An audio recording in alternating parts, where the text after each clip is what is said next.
On this episode, we discuss the SpaceX Starship Mark 1 being unveiled, Kevin Fiege being tapped for a Star Wars movie, and Chris has an interesting story about a Tesla feature helping catch criminals. Plus, we recorded this episode live on International Podcast Day, which means that SP's popped back in so I can do a podcast-themed Geek Wars.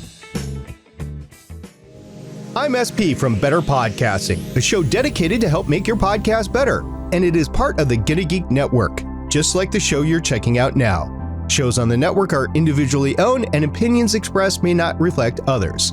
Find other insightful and wonderful geeky shows at GonnaGeekNetwork.com. This is the official GonnaGeek.com show. Each week, we run down the latest news and happenings in the world of geek. These are your hosts for the show, Steven, Chris, and SP. Welcome to an all-new episode of the official GonnaGeek.com show. I am Steven Jondrew, and I am pleased to say that Chris Farrell's here again this week. Well, hello there. My friends call me Suncast. That's true. His friends do call him Suncast, which is really odd because we've also had Suncast being called Chris Farrell by his friends. However, mine's spelled with a C. Okay. His is spelled with a C. We're pleased to say that he is back again for a temporary time. That's right. He's taking another hiatus from his hiatus. SP is here to return today on September 30th, which is International Podcast Day. So, of course, he wanted to join us to podcast this week. How's it going, SP? How's that engine? The engine's good. You know, the original repair went great, and now I've discovered that there was an additional thing wrong with the engine, which was the valves. So now I got to replace some valves. I got to do some valve lashing. I had to take the engine out again. So I'll be gone again for another couple of weeks, but this time it won't be so long. And then I will be back and it'll be great. And I think that every year for the past, 4 or 5 years, I've always podcasted on International Podcasting Day. So I'm just grateful to be here. Thanks for having me during my hiatus. I really appreciate it. And for those of you who are checking us out for the first time, SP has been away for a little while. He is a recurring host, a regular host on here, and he has been away. So he's been more recurring lately. However, he's just been trying to get this project done that's been well overdue. And I heard that he's actually creating a YouTube Gonna Geek Gear how-to tutorial for his entire engine troubles. I hear he's documented it the entire time, and that's going to be the way that we launch Gonna Gear. That's what I heard. There is a lot of tool throwing. There is a lot of kicking of parts. There is a lot of injuries that have not been filmed. So sorry, it is not going to happen, although this would be a hilarious 2.5 years to throw on YouTube. Yeah, you've been doing this a long time. I'm actually, sad. Although I am sad that you haven't been on here, I'm actually really happy that you haven't been on here because I know it's been a thorn in your side and your garage for a very long time. So I'm very, very happy that you're finally getting this done.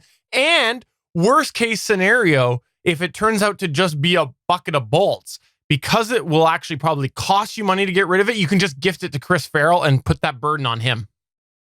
I will ship it to him. Just put it in his driveway. I will deny it. I will not sign for it. You won't be home and it will be no signature required. Just dumped in your driveway. Non-movable too. I have that Nest Cam on the front of my house, so I would see you do it, and I could just give that to the police and say somebody just dropped their property in my front yard. Won't be my property at that point.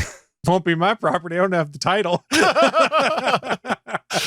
Well, while the two of them figure out the legalities of that, let's go ahead and move on to the news. Here we go.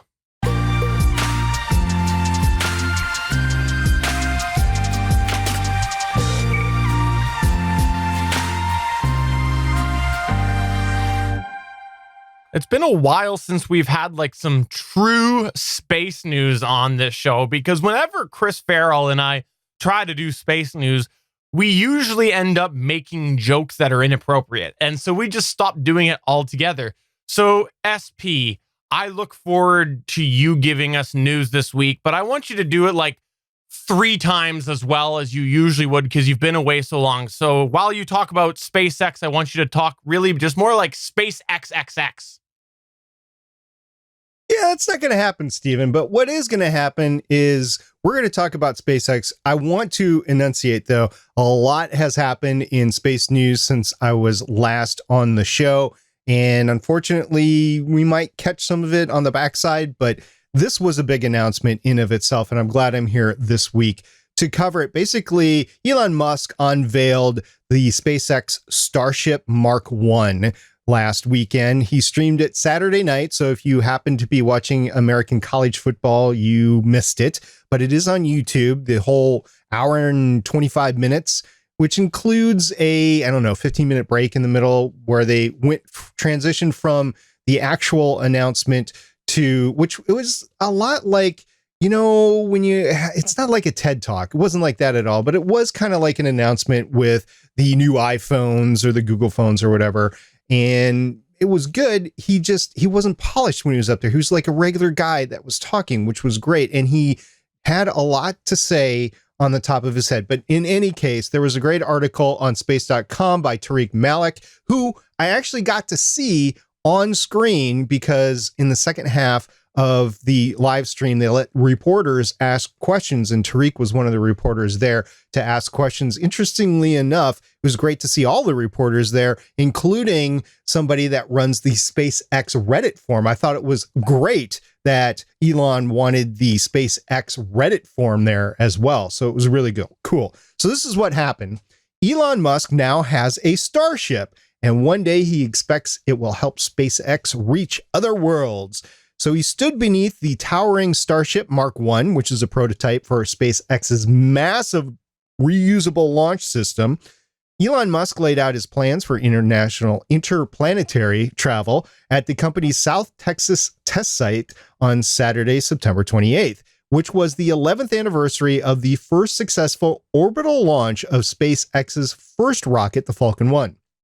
Now, this new version of the Starship and its super heavy boosters will be able to carry up to 100 people to the moon, Mars, or any other destinations in space or around Earth, he said. It will eventually stand at 387 feet, which is 118 meters tall, and be completely 100% reusable, except for the fuel, with quick turnarounds of about a day, he was talking about. This is the rocket that will launch the billionaire Japanese entrepreneur and a handful of artists on a trip around the moon in the early 2020s. Quote, "This is, I think, the most inspiring thing I have ever seen," unquote. That was from Elon Musk as he was standing underneath the Starship. And he also went ahead and said this, quote, "This is the fastest path to a self-sustaining city on Mars," unquote. And with the design nailed down, SpaceX plans to move fast. And he went on to say, quote, "This is going to sound totally nuts, but I think we want to reach orbit in less than 6 months, provided the rate of design improvement and manufacturing improvement continues to be exponential. I think that is accurate to within a few months," unquote. This was very inspiring. I don't think he needed to do it. I think he wanted to do it. I think he wanted to inspire humankind to go ahead and think about better things. Think about establishing a scientific base on the moon. Think about establishing a multiplanetary species, which then you'd have a city on Mars. He's really moving forward on this. And there were some great questions. And one of the questions was, are you going to bring one of your boring company's borers to the moon or Mars? He said yes. And then there was another great question and said, are you going to design a Tesla model for Mars? To which he said, we don't have to. We'll just actually bring a Tesla there and it can operate on Mars because it doesn't need air to operate. I was like, that's so cool. Which we all know his prototype of that is the one that he launched in space, right? That was a prototype for testing purposes, right? That was totally 100% research. He definitely wants to have the first car on Mars. I mean, this was an attempt to it before, and he just missed it with the trajectory of the rocket because It didn't have the correct energy, delta V, we call it in rocket science. And he just missed Mars by a little bit. But yeah, he definitely wants to have the first car on Mars. Now, I say that he wasn't expecting to soft land the car on Mars. He wanted the car to, crash land on Mars. But why wouldn't we count the rovers as a car? I think they're a car. If they're designed to be driven or transport a human, then they would, but none of them are. Well, the thing is, though, why are we specifying a human? Because the Martian aliens are obviously a lot smaller than us, and they could easily ride on the rovers. Thus, they are a car. Elon had some interesting things to say about aliens and the fact that he thinks that we are probably the only sentient beings right now, because if there were aliens on Earth right now, that he thinks that nobody would be able to hide it, because it would just be too big of an issue for politicians to make money off of, or defense departments to try to create new weapons and new defense systems and stuff like that. So I think he's probably right about that. But in any event, somebody brought up aliens, and he did actually answer the question. Go ahead, go to the live stream. It's on the SpaceX's YouTube channel, and you can see everything that he said. He was standard Elon Musk, just talking off the cuff. It wasn't polished at all. He kind of stutters a little bit. I don't know if you guys know how he talks, and it wasn't like a polished event at all. I mean, it was polished. He had great videos and everything, and he knew technically what he was talking about, but he was just another guy up there. It was great. Chris Farrell, let me ask you this, mister. Quest. Are you an alien?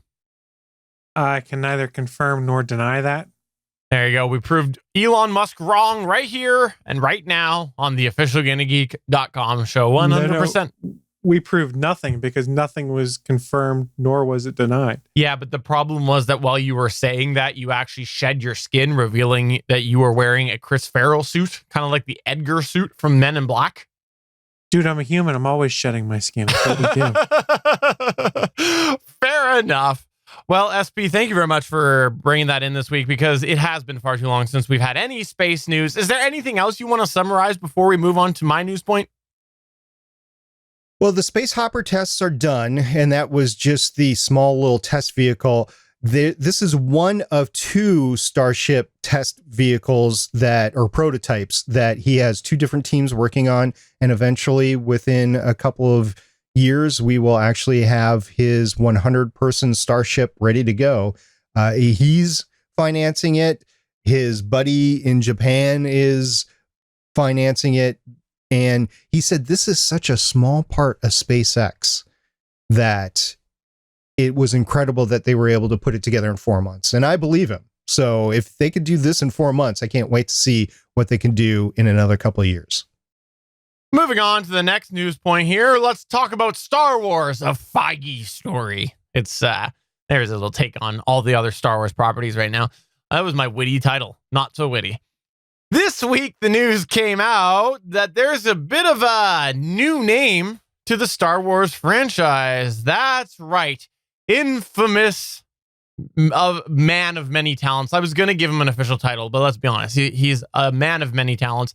Kevin Fiege has indeed been tapped to develop a new Star Wars story. Yes, the same Kevin Feige. Wow, I cannot say his name. The same Kevin Feige, which has ended up.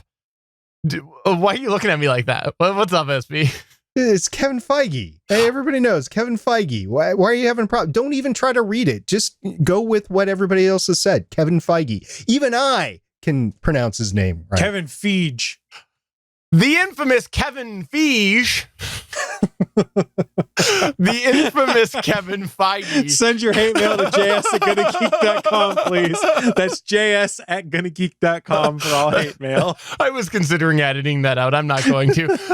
So the infamous Kevin Feige, the one from the Marvel franchise, the one that has really made Marvel Cinematic Universe what it is today, has been confirmed to be directing an upcoming Star Wars movie. There's not a lot of information yet on what it's going to be, and a lot of people were immediately speculating, well, is Ms. Kennedy out? What's happening? Is Kevin going to be the one that is taking direction of the Star Wars universe, because let's be honest, it's in a little rough shape right now. And so all that speculation and rumor mill was happening. And at this time, Disney Studios co-chairman Alan Horn has said that it is only just for one movie, and there is no other plans to have him helm any of the Star Wars franchise. So I wanted to bring this up today because do we believe this? Let's ask that question.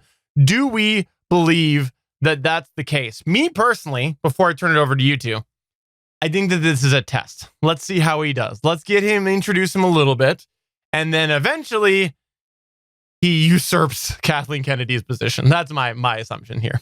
What do you think, SP? First of all, I'm not a Star Wars expert. I'm just a fan. But here's what I've seen.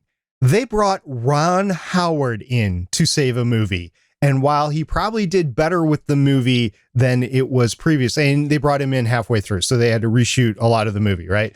But even he didn't pull it off. And we're talking about the Solo film. I think they are scraping for somebody to come in and save Kathleen Kennedy from herself. And they don't want to admit that they made a mistake and get rid of her, but that's what they need to do. They need to get rid of her. Will Kevin Feige come in and take over Star Wars? I have no idea if the guy is steeped in Star Wars lore like he is in Marvel. The guy is a genius with Marvel. I don't know why you'd want to take him away from Marvel unless he's told the Disney execs that he's burnt out and he wants to try something new. And this could also be leverage that they used with Sony for the Spider-Man deal that just went down this past week as well, where they said, oh, Kevin's busy with other properties. Of course he's busy with other properties. He's bringing the mutants back on. He's finished with the Infinity Saga over in the MCU. And yeah, he's a little bit busy recouping that into the next phase. And yeah, so it works both ways. This helped them with the Spider-Man negotiations, and this could help Kathleen Kennedy. I think it's a great move. I don't think he's coming in to take over Star Wars, though. I think he's coming in to help save it, though.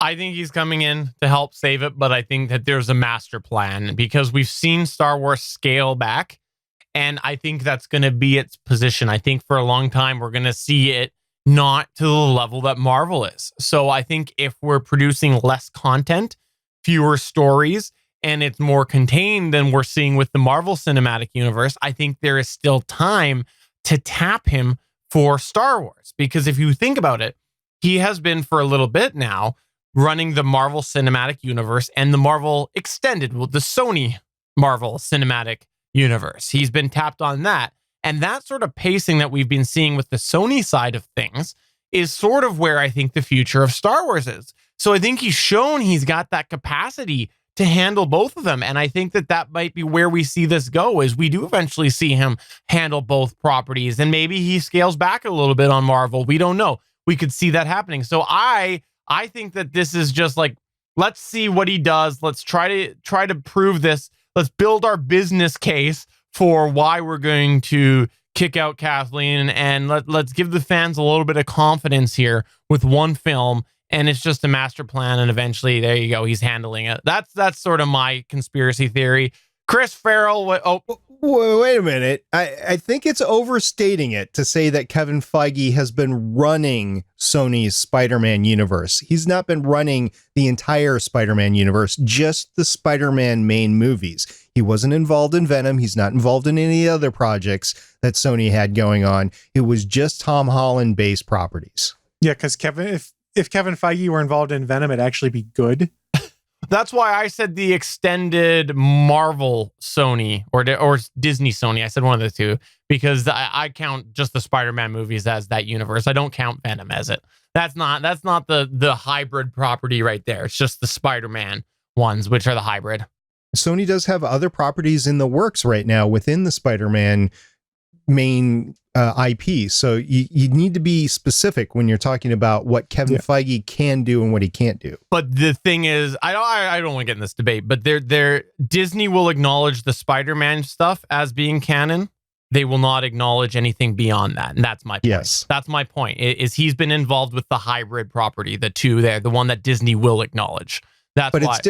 It's different in saying that he could take over the entire Star Wars extended universe. When you look at what has been produced with the Spider-Man films, the individual Spider-Man films, I think that you absolutely can consider that as an even direction for where Star Wars is going, because there's been a couple of movies, and it's been in the same pacing as the last couple of Star Wars. So I think the pacing lines up. I think he could. Chris Farrell, what do you want to say? You're the one with the Spider-Man over your shoulder, which somehow ties into Star Wars. I'm sure Marvel's real scared of Sony's plans for the Madam Web movie that nobody wants, but that's neither here nor there. We're not here to make fun of Spider-Man movie choices that Sony's making. It's the Kevin Feige discussion. He's a name they can use to leverage to say, look, we're trying to fix Star Wars. How much he's actually involved, who knows? I honestly think part of it's just like, we realize that Star Wars is damaged as a property. How do we get some of our fans back on board? Oh, we'll bring in Kevin Feige for a movie. What's a movie of involvement going to do? It's the same thing that Ron Howard did. Not very much. Well, the problem is Solo is actually a decent movie. It just kind of got rolled because of other issues. Yeah, I think that Star Wars is definitely in a big state of disarray right now, and I do think that they need somebody to come in and right the ship. I'm a believer of that. I actually didn't. Okay, I'll say it. I liked the last Star Wars. I know a lot of people didn't. I liked the last movie. I actually had bigger issues with The Force Awakens. However, I recognize that a lot of people didn't like the last one, and the fill-in movies a lot of people haven't liked. So I think that ship definitely needs to be straightened out. I think we definitely have a big problem there with the Star Wars franchise when you consider how much money they've paid. And the more that you burn that franchise, the more that you burn the fans, the less they're interested in things like Star Wars Land and things like that. So I absolutely think that they need to get this fixed for their financial state of their purchase that they made. I think they will eventually. Maybe it'll take another trilogy. Another bad trilogy, but maybe we'll get there. Yeah, Rian Johnson. Okay. Because here's the thing. My concern, I like the last one. I just said that. I like the last one. I am concerned about the next trilogy because of the fact that they are going to be doing everything they can to try to start a new story. And also they're using a director that other fans that the fans did not like the last movie. So while I might personally like it, I have a feeling that overall for the future direction of Star Wars, it's not going to be the right direction. I have fear on that. That's my concern right now, even though I liked his work on the last movie. There's going to be a vocal minority that hates whatever comes out. You can't please them. It doesn't really matter. The Star Wars fandom is toxic. That's the problem you have now, is there's so much of a toxic element to the fandom. That small, say 5% that hates, it's going to come out and poo-poo all over it and ruin it. Whether it's good, bad, indifferent, they're going to come out and be like, I don't like this, so we're going to review bomb it on Rotten Tomatoes, and I'm going to dedicate my entire life to crapping all over something I say I love. It's what you see right now. It's part of what's ruined Star Wars for me now, is I can't deal with the a-hole fans. I just don't want to, so it's easier just to ignore it all. Like I used to be, and I still enjoy Star Wars, but it's not like it used to be. It's not like back in the day when I was on like the Star Wars message boards during the prequel trilogy, exchanging theories and having good-natured conversation with folks, because there, if you didn't agree with someone, it didn't devolve into, oh, you're just an SJW, blah, blah, blah, blah, blah. It was, oh, I don't agree with you, but I can sort of see where you're coming from. The discourse has completely evolved into something I hate when it comes to talking about Star Wars.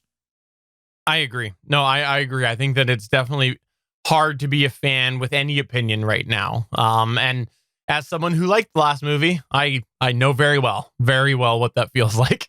And also, by the way, I also enjoyed, can't even remember the name, but I enjoyed it. The Solo? One, no, the other one. Rogue One? Rogue One. I also enjoyed Rogue One. I liked Solo more than Rogue One. See, I had issues with Solo on many levels. So I only had Rogue One, a few issues with Rogue One. So I definitely would place Rogue One above, but I don't think either of them are what they should have been. The main issue I had with Rogue One is the issue that a lot of people had, is at the end of the movie, you had nobody to root for that was in the movie. And it was a story that everybody knew was probably going to happen is that there was going to be a lot of deaths in it. And yeah, there was. And this goes back to the very first movie that we saw, A New Hope. And they're danged if they did, danged if they didn't there.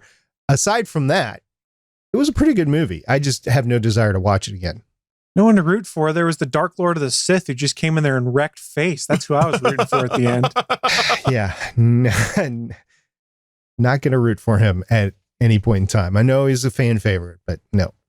See, that explains why we don't have a lot of people watching and listening to this show, because there's nobody on this show to root for. That explains it. Before we go to our next one, I was running a poll on Geeks.live asking if people thought that Star Wars was salvageable. 25% said yes. 50% said no.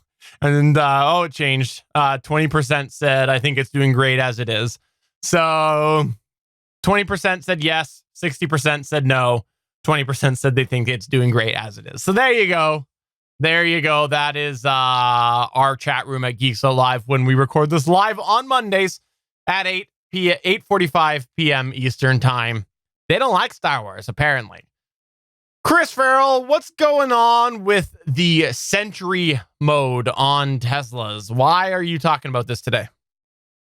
So it's interesting, and I fully admit I lurk on the Tesla subreddits and a few other places because the vehicles fascinate me. I'm not in a position where it's really tenable for me to own a Tesla where I live because, hey, it snows here, it gets really cold, and reduced battery life is kind of a problem for someone who has a 70-mile commute each day.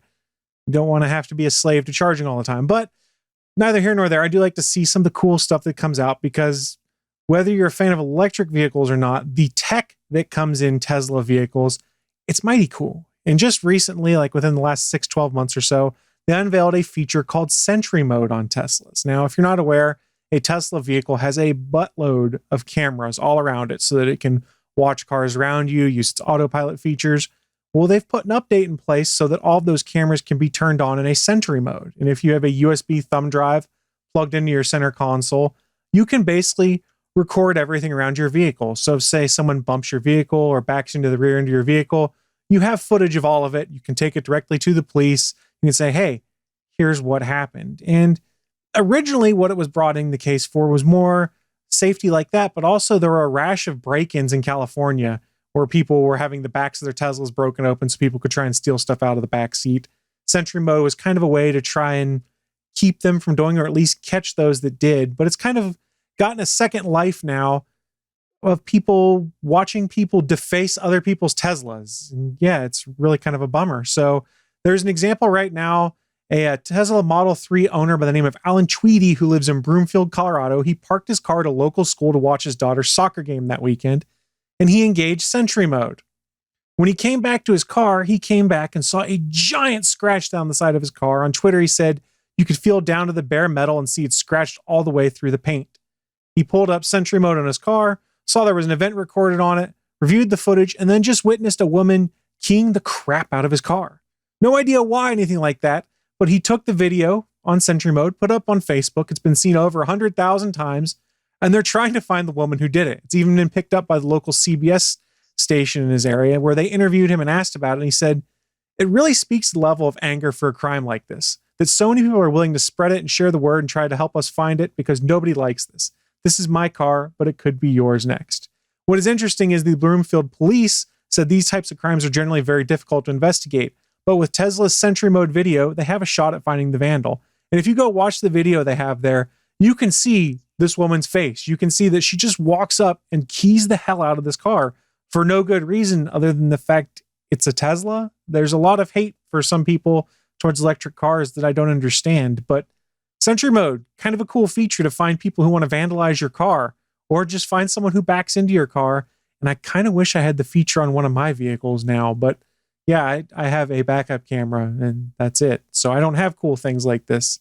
I'm glad that Sentry mode does exist so that you can find people like this who just want to willfully destroy your property and hopefully get justice through the law. Does it have a night mode?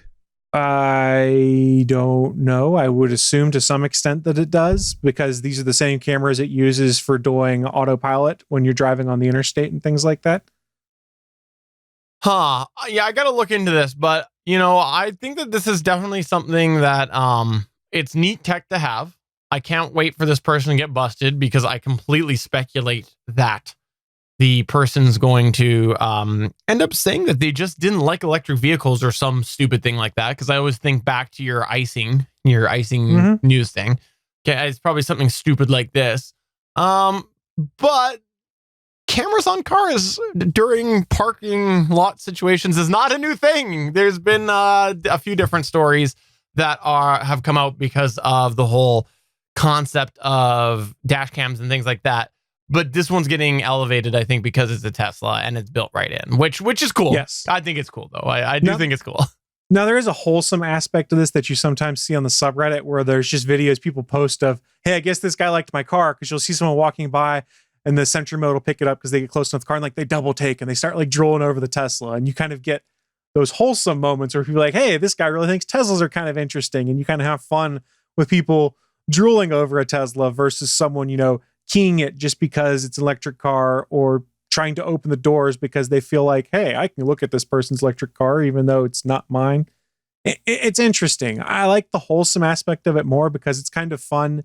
And I know at least where I live right now, it's still kind of a novelty to see a Tesla a lot of the time. I see a few here and there, but anytime I'm walking through a parking lot, if I see one, I kind of double take a second and I might kind of look over and be like, yeah, that's a Tesla, and like take a couple steps over in that direction and smile a little bit because I have an interest in them. I'm an enthusiast despite not owning one. So from that perspective, I enjoy seeing the Sentry mode videos much more than I enjoy seeing people trying to damage other people's property. I'm glad though that you brought this up because it just makes me think about things the next time that I want to quote drool end quote on a Tesla, because I don't really want that on the internet, if you know what I mean. Oh my. I know. I really like them. I like them a lot. Moving on to our extra here. Chris Farrell, you've dug up something that we've talked a little bit about here before, and I'm so excited for you to run through this list. Right. So we have talked about before YouTube TV. I did a whole in-depth Chris Taps That App segment on it. And I said one of the glaring weaknesses at that time is there was not an official version of YouTube TV available on the Amazon Fire devices. Well, today, i.e. when I was at work at 10 o'clock this morning and got a notification on my phone, I was informed that YouTube TV has officially arrived on Amazon Fire devices. No longer do you have to sideload an app that someone made and modified of the official release. You can get the official YouTube TV app on your Fire TV, and it works just the same as it does on the Roku, on the web browser, everything like that. It's great to finally see it there. They'd been promising that it would be here by the end of the year. The same with the YouTube regular app, which came out about 2 months ago on Fire TVs. And how did this all happen? We talked about before that Amazon and Google had kind of been in a spat for a while because they didn't want to sell each other's devices, provide access to libraries and apps that were unique to each other. And they kind of settled up, put their differences aside and made a commitment that YouTube/Google apps would be coming to Fire TV. This was the last big one, and I, for one, was excited to get it here. If you do have a Fire TV device, bear in mind that the Google service is not compatible with first-generation Fire TV sticks or Fire TV boxes, but everything else, that means the second-gen stick, the 4K stick, both first and second-gen cubes, the second-gen and third-gen Fire TV devices, and Fire TV smart TVs from Toshiba, Insignia, Element, and Westinghouse are all compatible with YouTube TV. So if you were a cord cutter making use of the YouTube TV service and you were built on a house of Fire TVs, you no longer have to have a side-loaded app. You can have the official one that is updated on a more frequent basis. Now, that being said, I did sideload the app like a week ago because I was getting tired of waiting. And the sideload version that you could put on there was really solid. I only had it crap out on me once, and it pretty much just felt like someone had ported the Android version over, and it was remarkably stable. This version, I put it on this afternoon. I've used it for a whopping 30 minutes, was in the kitchen this evening cooking. No problems whatsoever. It seems stable, and I'm glad that YouTube TV is available on pretty much any streaming device that you want now. Another really great thing I like about the Fire TV sticks or the Fire TV over Roku is that you can get Twitch via the Fire, and you can't via Roku. I actually had to buy a new Fire TV stick to get Twitch on one of the TVs in my house because I was in a location that I was going to be watching Twitch on. So yeah, Fire TV is definitely making some waves here. You know, I've got a Fire Stick 4K. I'm a big advocate for skipping over the basic and going to the 4K. It's zippier. I'm much happier with the 4K than I ever was with the basic, and I don't have a 4K TV. The thing is, though, I kind of feel like you still sometimes can't totally get away from some of these other devices. I've had sitting here for a while. I got a really good deal last year at Christmas time on a Roku Ultra. And because you guys have been talking about it, it's been sitting here. And I started to stream a bit of NFL through a service. I think it's DAZN. Yeah, that's DAZN. And I'm like, this is weird. It looks clear on my phone. It looks clear on my computer. It doesn't look as clear on my 4K Fire Stick. So I'm like, let's fire open the Roku. And I did that. And I set it all up and everything. And it was clearer on the Roku. However, like you say, the Fire Stick has Twitch on it. There's also, I've noticed some clarity differences as well in favor of the Fire Stick. So it's like, I guess I could just have not gone to the Roku and just been happy with what I had on the Fire Stick, because honestly, the Fire Stick has worked well for everything that I've wanted to do with it, except for that little bit of quality difference. But it's kind of frustrating to me that not all these apps are created equal for all of these services. And sometimes you have to have multiple if you do want that higher quality. I've noticed that with Netflix as well. I've noticed that the Netflix quality is better on some devices than others. Well, do you want me to blaspheme right in front of you, Stephen? Absolutely. I cut the cord. I have a variety of different streaming devices. I found the one that generally has the best picture quality. It's my Apple TV 4K. I was going to say the Apple TV was actually, the Netflix actually looked better on my third gen Apple TV than it does on my Fire Stick 4K. The Apple TV 4K has horsepower to spare. And from a cord cutter perspective and a home theater perspective, it does 4K HDR, Dolby Atmos, Dolby Vision, and a few other things. And it's never struggled when it comes to any of the apps I run. It's never really hung, anything like that. I am surprised at how well Apple TV 4K works for me. That being said, I also have a Roku Premiere Plus, and the Roku Premiere Plus has been pretty rock solid for me, other than there was one app, I can't remember what it was, that just kept crashing on me all the time. And I found out it's because I had to reinstall it for some reason. I should clarify, by the way, I don't think that I've actually done a test with Netflix on Apple TV and my Fire Stick 4K. I know it looked better than the basic, so I don't know that was actually to do with the 4K. So I should do that assessment and get back on that. You mentioned the Apple TV 4K, Chris. I haven't investigated it because I've been totally into the Roku architecture in my house. Is there some things that you can't get on Apple TV anymore, or did they make all the appropriate deals now? The only thing I've had an issue with is I don't believe there's an official Twitch app, but I just Chromecast it onto my TV when I want to watch Twitch stuff because the TV has Android TV built into it. From my perspective, why I made the the Apple TV my primary streaming box is, even if you have a cable subscription like I had through Comcast, you don't necessarily have access to streaming apps like, say, the Fox Sports and things like that for all of those devices. They don't make deals for, say, Android TV on some of those things. So like if you're running an Android TV box, you might not have access to, I think it was Cooking Channel, Food Network, and History Channel, for instance. There was no deal for Android TV support, but there was for Roku and Apple TV support through Comcast, which was really strange. So honestly, what pushed me towards Roku and Apple TV is when I had cable, all of those apps had subscription for both those devices, because that's what the greatest number of devices out there are right now, is Roku's and Apple TVs. It seems like, well, probably Fire TVs, to be honest, but I'd kind of backed off the Fire TV side of the house for a little bit.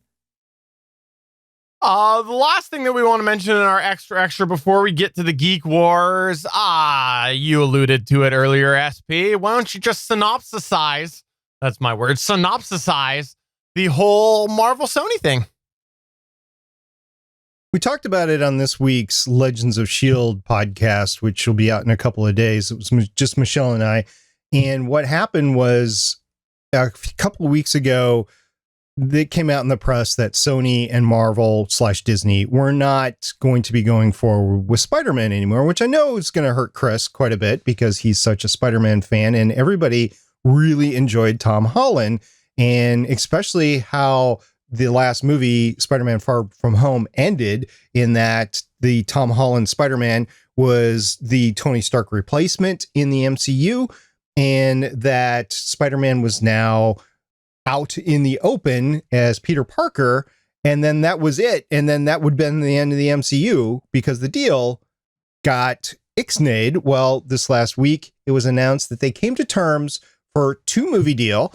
You have one Sony standalone Spider-Man film, and then a use of Tom Holland as Spider-Man in an MCU film with a bunch of other people. So I think this is a way to give back to the fans a little bit, to keep the Tom Holland Spider-Man going within the MCU for one Sony picture and one MCU picture. But I think after that, unless another deal has been broached, I think this will be it, and that Disney will not want to make that deal anymore, and they will want to concentrate on their other properties. For instance, the mutants that are coming due to their purchase of the Fox IPs. So yeah, that's my take on it. Chris, I'm interested in your take on it. So Spider-Man and Batman are the 2 most recognizable, marketable superheroes out there. So it's in Marvel's and Disney's best interest to stay involved in some way. And hey, they're getting a bigger cut of the pie now. They get 25% of the box office returns. They have to put up 25% of the production costs, but then they get the full merchandise or something like that. So they're getting a more fair cut than the 5% they were getting. I wouldn't be shocked if this deal gets revisited, or hey, it's Disney. They're basically printing money. Wait 4 years, they're going to buy Sony Pictures or something. Who knows? I'm only half joking when I say that, but who would have thought they would have bought Marvel? They would have bought Star Wars. They own Pixar in-house. I'm not fully joking when I say wait a few years and they might buy them, because let's be honest. If Sony puts out some garbage flicks, which it looks like they have slated for Spider-Man, I made my opinion well known on Madam Web and Venom and a bunch of the other stuff they have slated out there, because I'm going, it's cash grab the plan, just like you had with Amazing Spider-Man 2 that failed. Let's be honest, Spider-Man was their biggest grossing film of all time.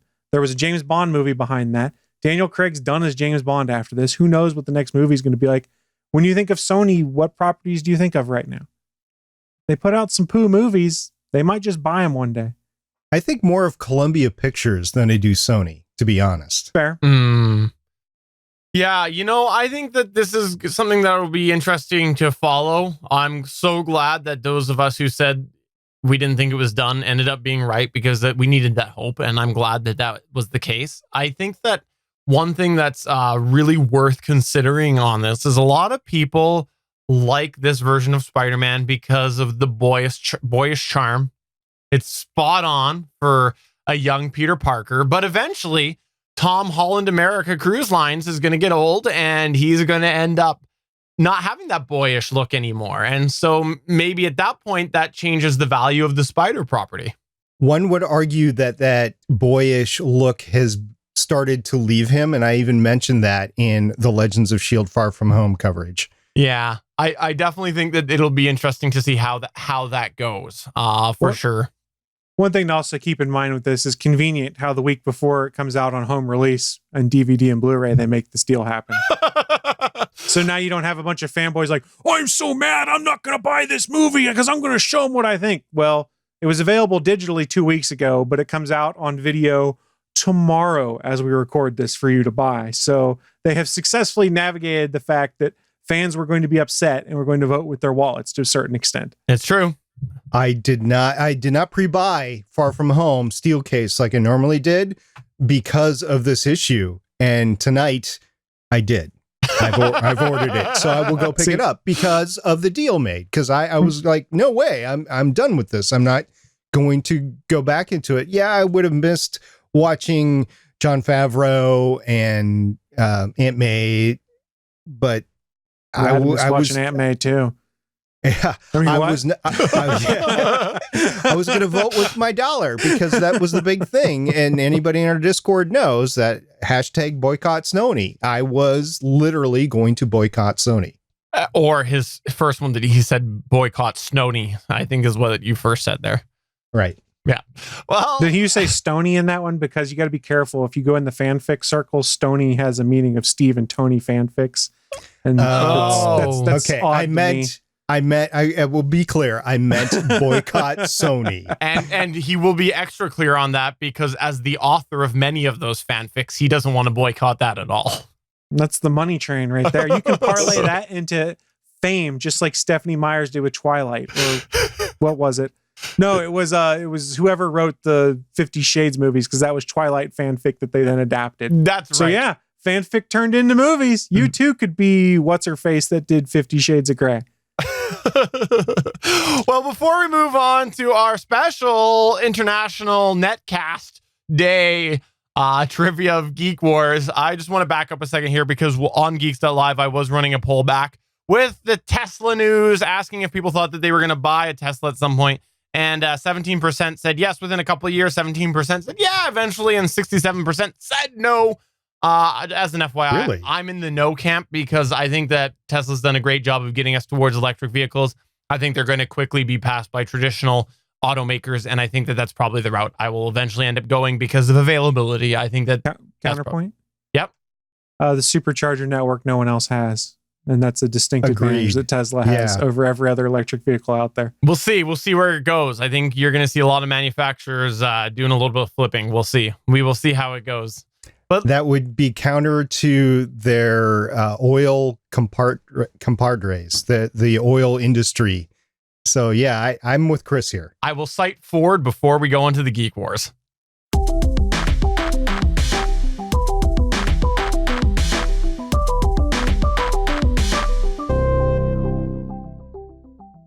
It's time for another edition of Geek Wars. This is the segment where I ask some trivia to these guys, and this time it's all podcast related-ish.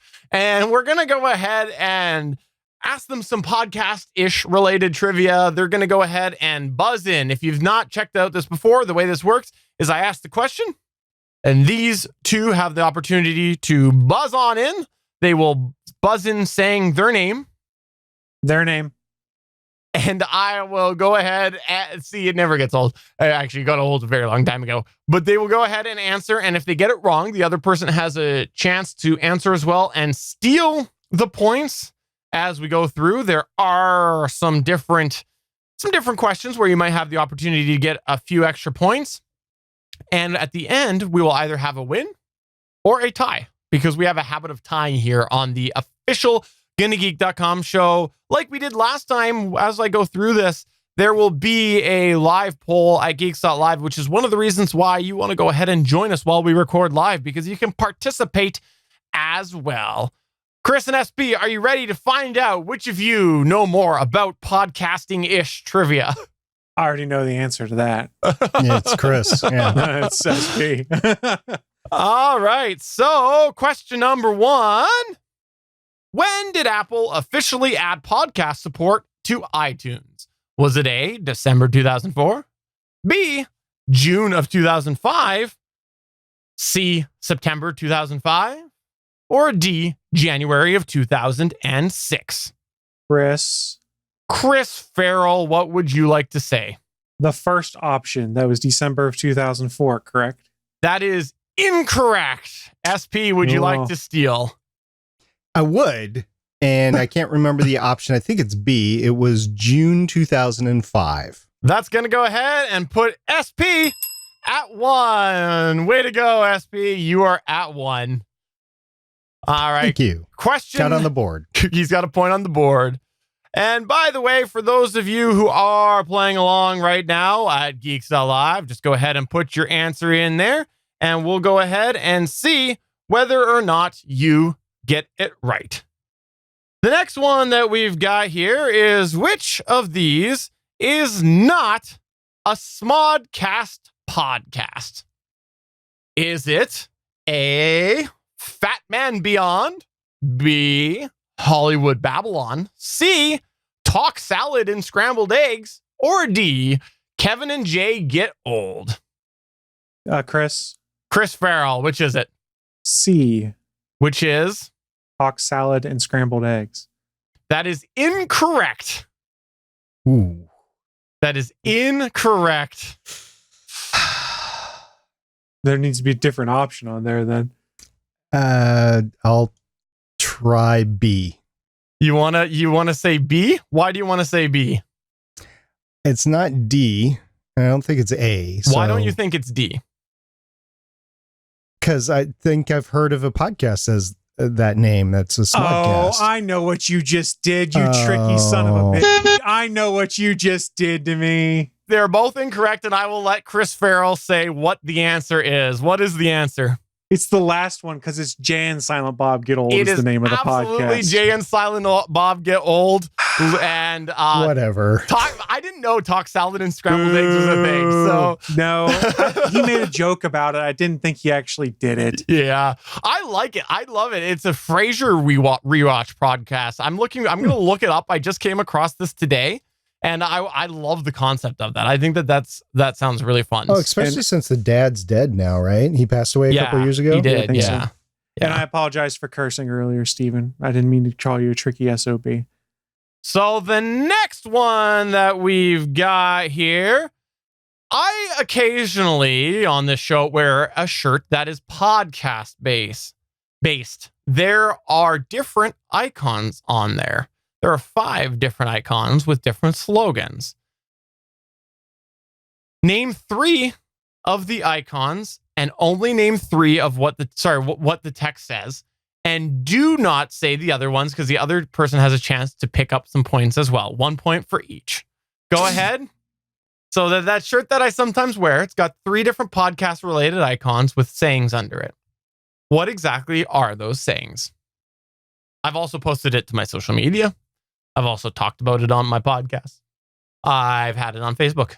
It just showed up as a memory the other day for me. You know, the flaw here is Steven thinks we pay attention to him. It is a flaw. Would anybody like to take a gamble here? Because it's 1 point each. 1 point each. Eat, sleep, and breathe, Chris. Chris, what is it? Eat, sleep, breathe. That is incorrect. SB? I thought it was like edit, record.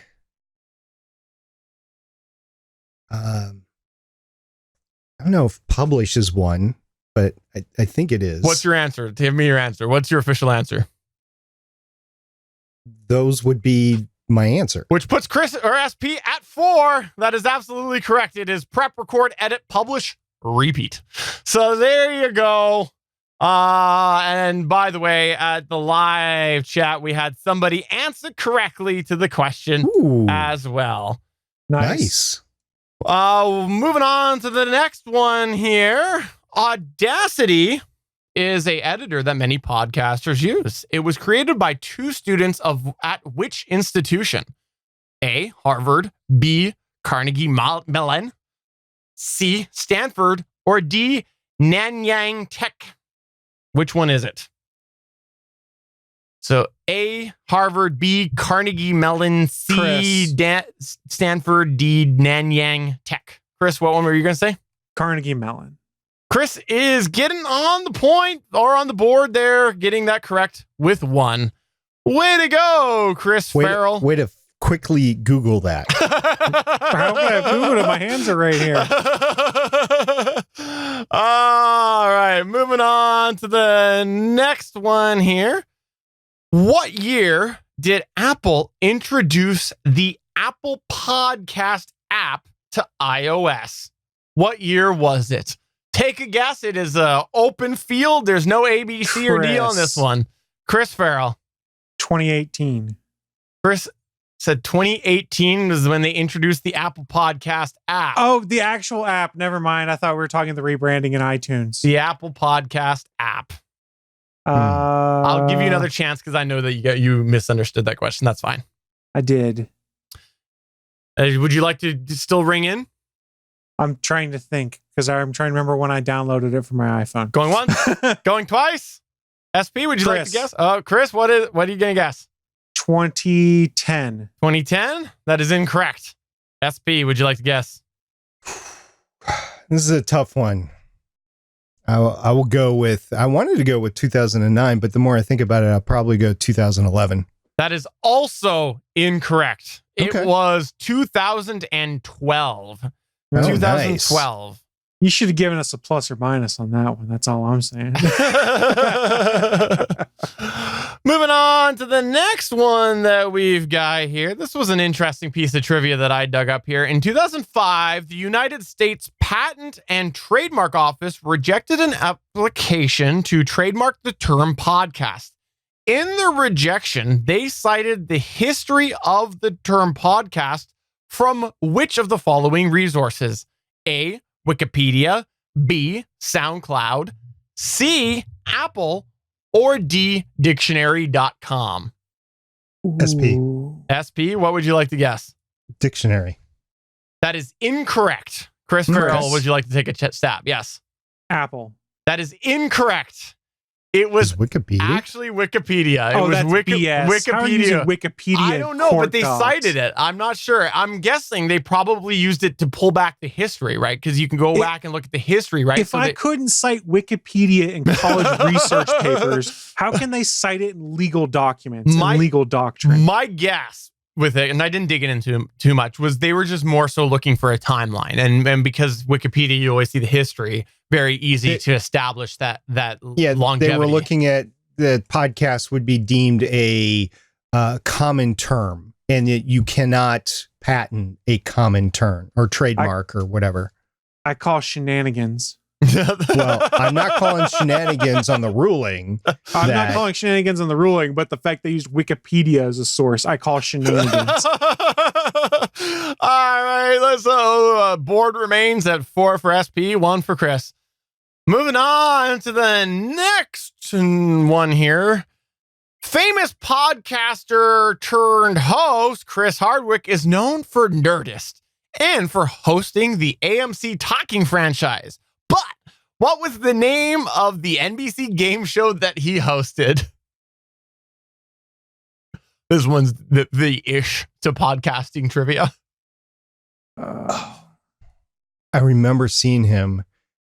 He was so awkward up there too. Going once? Going twice? It was a really famous show a couple years ago. Okay, I will give you 4 options. Was it The Cave, The Wall, The Tower, or Talking Game Shows? I want to say it's The Tower. But, Tower. Yeah. Okay, so you both sang The Tower. I'll give you each a point if you're right, because you're both wrong. It was The Wall. Was The Wall. Okay. Yeah. All right, remains the same. This one here is a really hard piece of trivia. Moving on to the next one that we've got here. In the Google Podcast official podcast requirements document, they recommend that you have which of the following tags within your main website's header. So within the header section of the HTML of your main website, are you supposed to have a brackets podcast tag, a bracket RSS tag, a brackets feed tag, or a brackets link tag within your header section of your main website? There you go. Get nice and geeky on that one. This is one that I brought up because it actually made the news. Like, it made the podcast circle news because it was something new that they were asking in relation to a podcast. Yeah, I've been on the developer's website several times, and I want to say it's link, but I can't be 100% sure on that. Is that your guess? Yeah. You guys say your name? Yes. SP link. That is absolutely correct. It is link. It is link, which puts you at 5. So way to go, SP. Way to 5. Don't worry, Chris. There is still room for you to come back. Oh, I'm sure. This next one here could potentially be 3 points because it's a double question.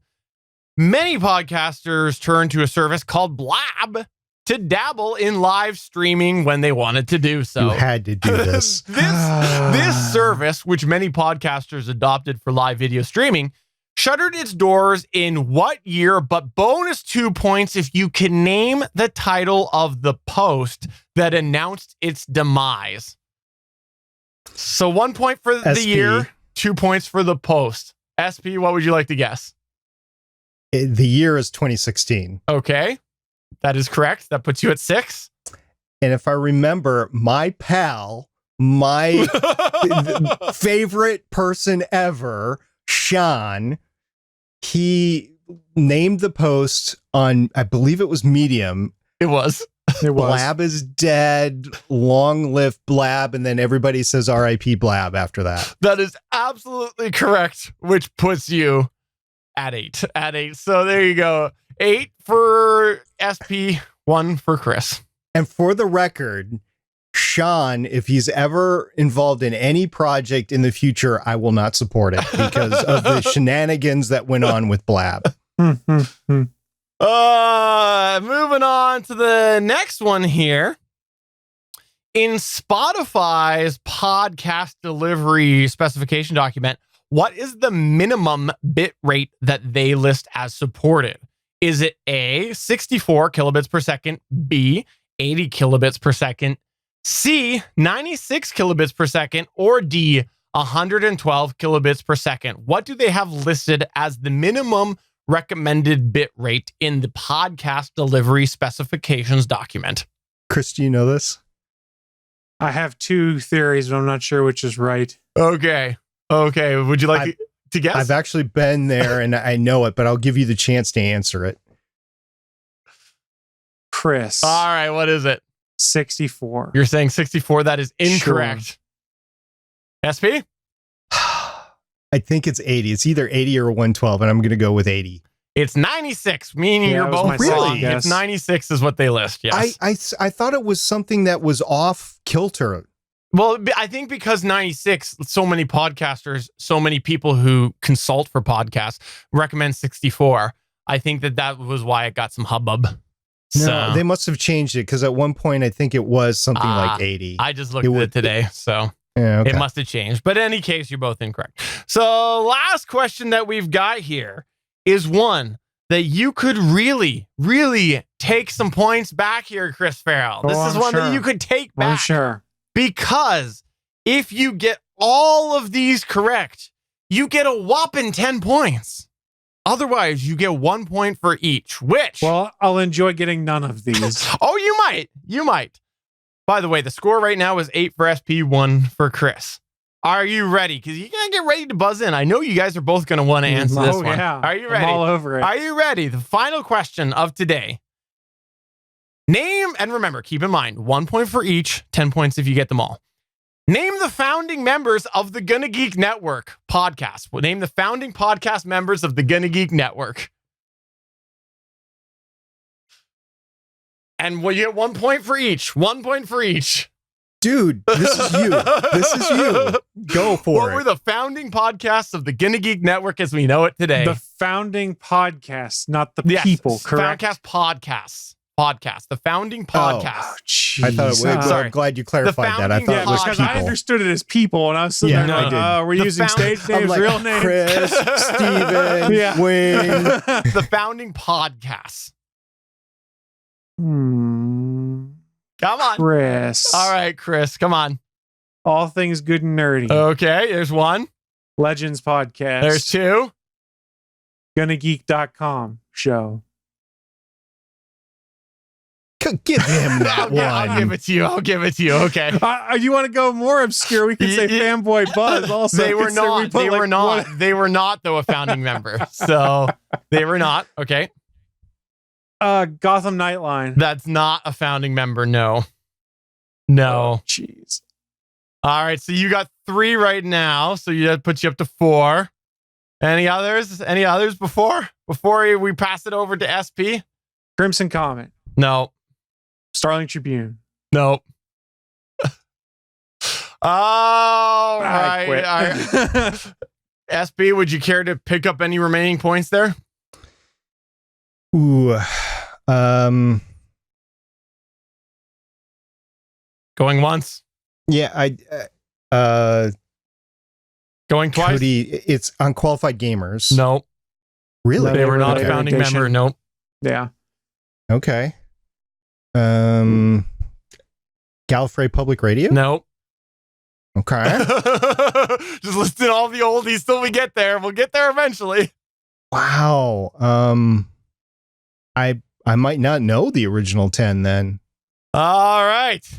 As per the Comic GonnaGeek.com Book Legends. about show, I'll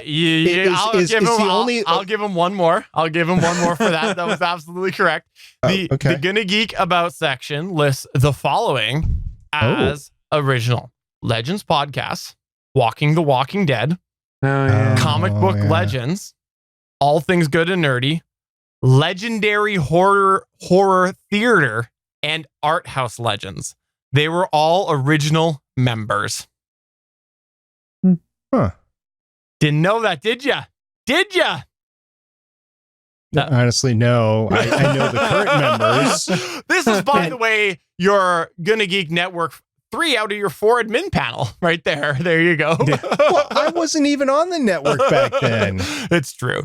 It's true. But yes, those were the original 6 founding podcasts. I thought you said there was 10. There. You said there was 10. I never Yeah, said you 10. said 10. Did You I? said there was potential for 10 points. Because I was going to give you 10 points. That was just a random figure. Random figure. That's why I was so confused. I was literally trying to count 10. I'm like, I don't remember 10 being around there. No, I'll be honest. I anticipated one of you being quite far behind. I didn't know which one, but I anticipated one of you would clean sweep. That's so me. so I threw a random 10 number out there.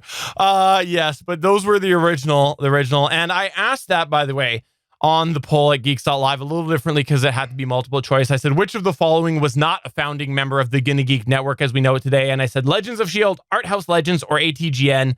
And everybody guessed Legends of S.H.I.E.L.D. was not a founding member. So there you go. Wasn't around, yeah. And WHE is the winner. WHE. So there we go. So there's your podcast-related Geek Wars for another episode of the official GonnaGeek.com show. SP still took the win there with the 8 versus Chris's 5, but there you go. SP won. I would not have won had you not thrown that Blab question in there, which Blab and me have a very unique history. Let's put it that way. Well, I hope you guys had fun. SP, thank you for coming back for this special Geek Wars, this special podcast related Geek Wars that was on International Podcast Day. Thanks to everybody who came by our live chat today at Geeks.live to help celebrate International Podcast, Netcast, Webcast, Chriscast Day. Appreciate you doing that. Chriscast. And if you want to start your own Chriscast, make sure that you hit him up at the Chris Farrell on Twitter. I hear that he is starting an official Chriscast network. You know, I thought about making my own solo show called the Chris Cast years ago. Is that going to be off of Chris Craft boats, maybe? Sure, why not? They're the What's the nice worst that wooden happened? boats. Yeah, okay. All I know is that if you ever want to go ahead and try to promote that, quote, accidentally, also throw a T in the middle of Chris Cast and you might go ahead and get a couple extra clicks on that. Just maybe. You might. The hypocrisy of me having a show like that might cause me to burn. SP, I know all of the listeners and viewers are wondering, when are you going to return? I know you can't commit to a date, but why don't you throw out a ballpark of when you guess you might be? It really depends on how this week goes. Next week, and the weather's starting to turn, so it might limit my ability to work on the engine, and it is all engine related right now. So I'm thinking 3 more weeks to work on it, maybe. So that would put me back in about 4 weeks. There is a couple of trips that I want to take, though. So I just don't know. So about another month is a good guesstimate. And I do miss being here. And it's just one of those things that I got to get done and get out of my garage. Okay, we'll just tell the truth right now because nobody's buying your BS anymore. We all know that SP in the winter grows a beard. And he doesn't like the fact that he's been beardless on the GonnaGeek.com show. He's felt very intimidated by Chris and I. So that's why he just took off most of the summer, because then he ends up not having as much skin on the feeds. Tomorrow is October 1st. It's going to be 90 degrees, but it's October 1st. Well, I mean, it would be fine for the first couple of days. So. Chris Farrell, is there anything that you'd like to plug or promote? Yes, I'd like to promote my new show, The Chris Cast, where we're got an extra T to it so Chris can burn in hell then for doing it. Chris Cast with an extra T.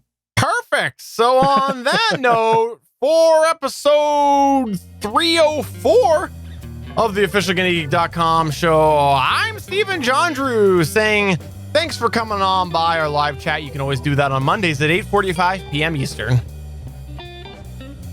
I got a new show. It's going to be great because Steven made me do it. And I'm Chris Farrell, chriscast.com. Elon, you need some podcasters on that first trip for the Starship. Bye. Bye. It's not actually available. Don't go there. I don't know what it is. It's adult. It probably is. Don't go there.